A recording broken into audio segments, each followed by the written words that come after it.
Next trick is backhand balance. Looks like this.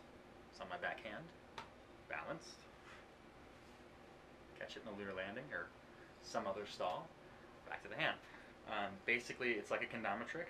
You want to use your knees, throw it up there, let it land straight up and down on the back of your hand, and then flip it up into some other mount or some other stall. Or you can throw it behind you, and catch it in a trapeze stall. A lot of ways to get out of it.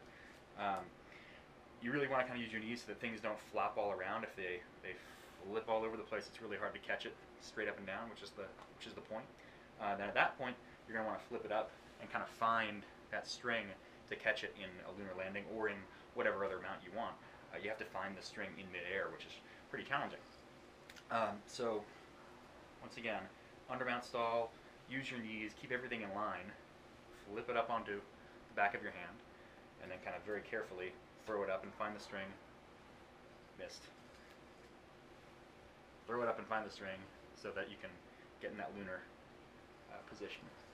You can also do this into just a regular undermount. You can go from here and catch it back in an undermount. That might be a little bit easier, but honestly it's about the same either way, because that's a bigger mount, and the tighter lunar landing mount is maybe even a little bit easier to catch it. So in any case, backhand.